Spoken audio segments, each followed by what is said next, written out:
Welcome in, ladies and gentlemen, to another post-game video coverage. I'm Novozinsky, joined here as always by Sudeep Tumma, and today we're going to be talking about OSU's 47-7 domination against the Kansas Jayhawks. Something I feel like we all sort of thought was coming, but my goodness, it came in strides, in flying colors. You talk about the offense, you talk about the defense, and you talk about maybe the lack of Kansas's offensive defense, and that's how you get a result like this. So let's talk about the offense at first. I mean, obviously you saw the aerial attack today. You saw Tylan Wallace get on that go route out of nowhere, is not even within 15 yards of any other Kansas defender out there. Then you saw the resurgence of Chuba Hubbard, and this offensive line too as a whole. So let's start with Shane Ellenwood and what he was able to do with some of these receivers today. Yeah, it's like, first off, it's a couple things, right? It's you're thinking, man, the offense hasn't played too well, but as we've in the past, right? But as we've talked about week after week, it's not even that they're not playing too well. It's just they were going more conservative, right? Run game. Let's keep the ball, short passes, right? Take the shots here and there, as Casey done said. Right. Overall, that was the game plan. But now it's like you see how they played this game, and it almost felt like they took the chains off. But when you think about the overall game plan, there was a lot of run plays, right? Whenever it's third and short, second and short, it was always run play. Go with those, not conservative per se, but it was take your shots whenever you get them, right? And that's exactly what they did. And you saw those shots which just ended up blowing up, right? Yeah. Braden Johnson long catch, Tylan Wallace long catch, right? It was a big play after big play. The running room was amazing. And you talk about the offensive line.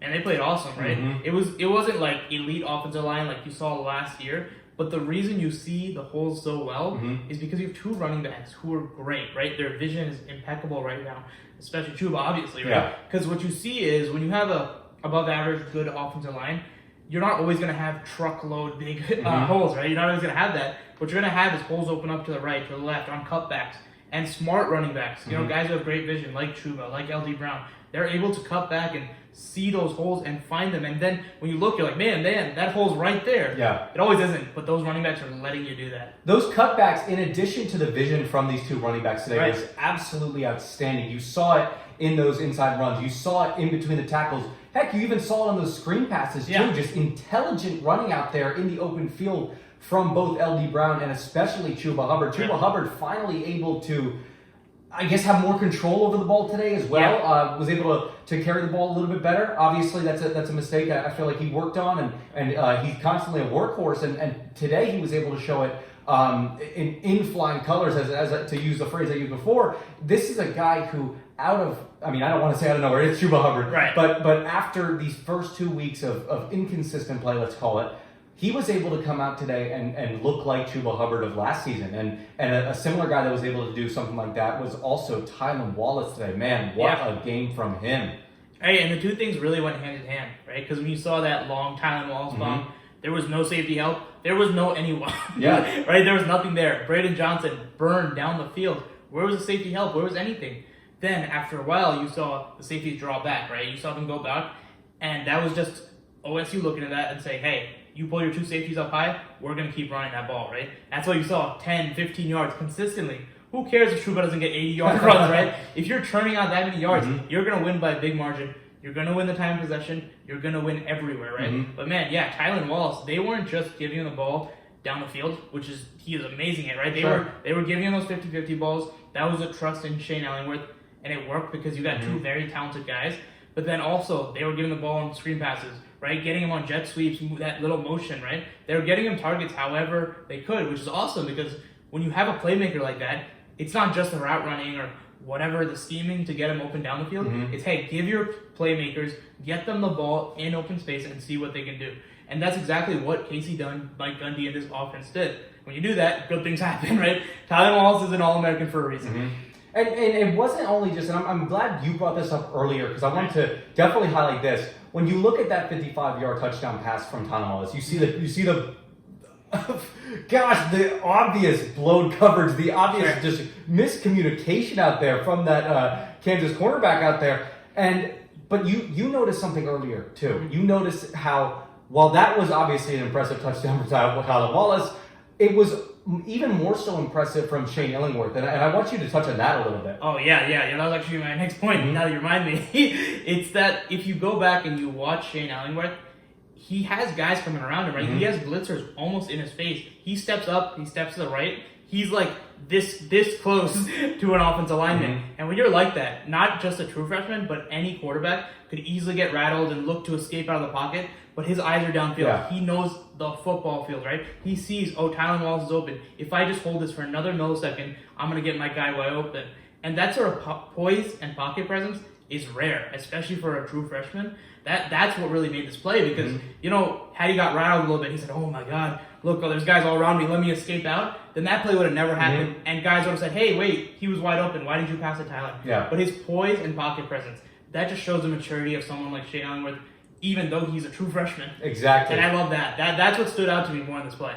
And that's what you've been seeing all season long from him. And today was really a day for him to go out there and prove it on the stat sheet as well. So what a performance from Shane Ellenwood as a whole. And we even saw Ethan Book a little bit, didn't we? We did. He did his thing here and there.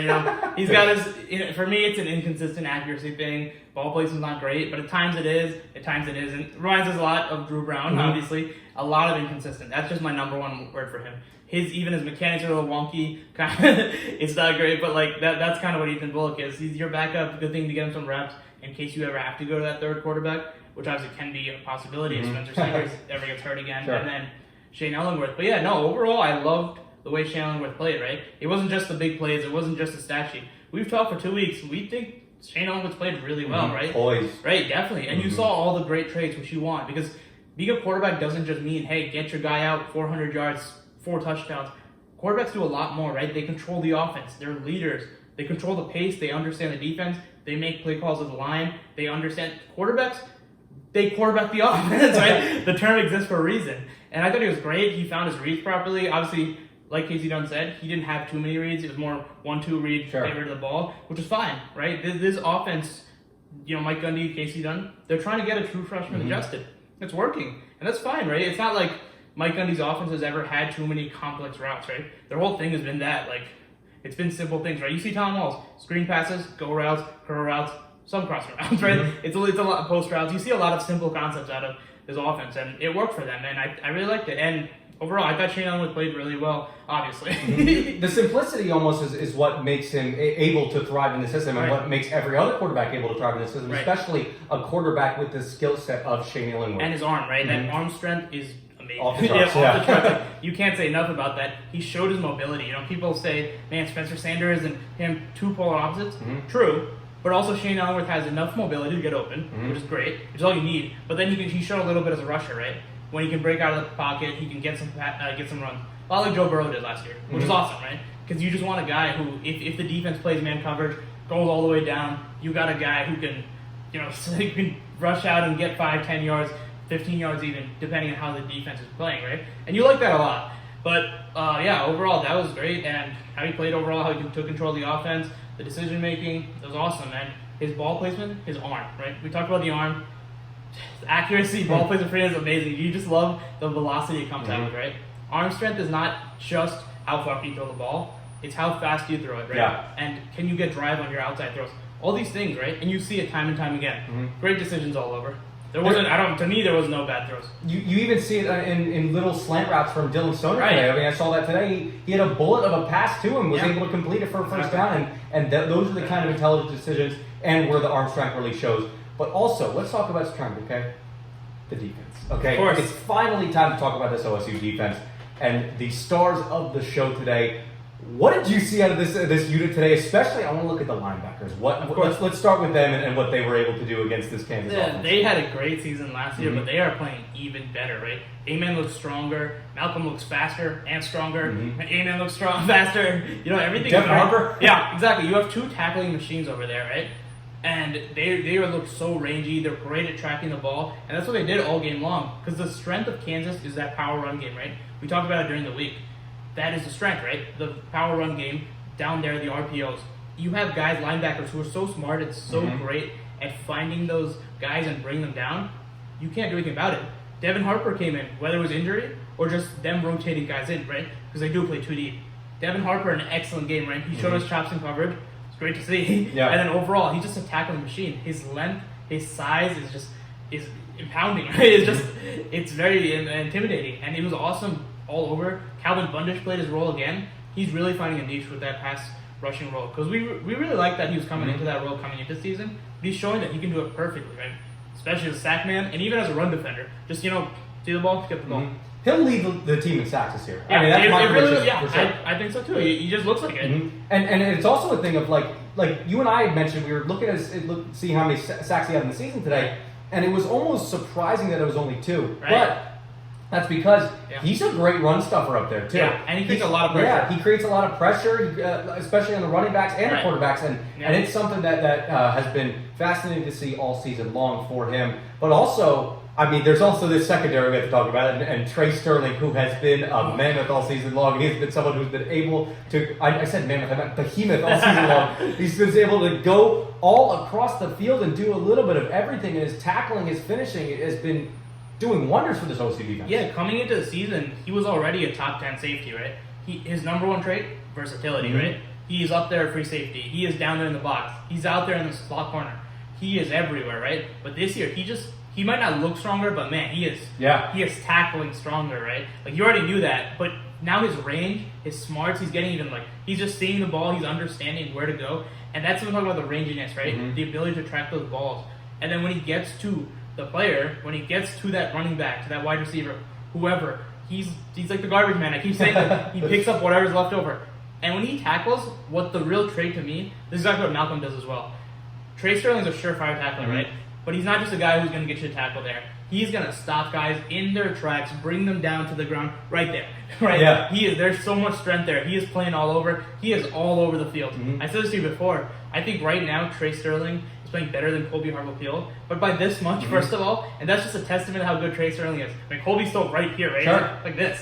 Literally, they're both playing amazingly. And the only reason you don't see Colby, who's still having an elite season, you don't see his impact as much is because he plays up high, and the test of that is the fact that they aren't throwing back there, right? Like, you talk about corners who you don't want to throw to corners who are so good because you know that they're just draped in coverage. Same thing with safety. You're basically taking off the entire top of the defense. Those guys are almost scared to throw it down the field ever because Colby Harville-Peel is up there. That is a run defender. You see him as a surefire tackler every time he takes it on, right? He's like a rocket, literally. Then we talk about the cornerbacks. Man, Darius Williams. I didn't see Darius Williams on my screen once. We thought he was out today. Yeah, there was a point where I'm like, I wonder. Christian Holmes is playing awesome too, especially as a tackler as well. But man, Darius, that's just a true test that no matter what, like, you're not throwing to him at all. And he's covering a pretty talented guy in Kwame Lassiter, who's a pretty solid receiver. But still, the fact that you didn't see one target onto Rodarius just shows how good he is in coverage, right? Jared Bernard-Converse had one down the field. I feel like that was the only pass I saw thrown down the sticks.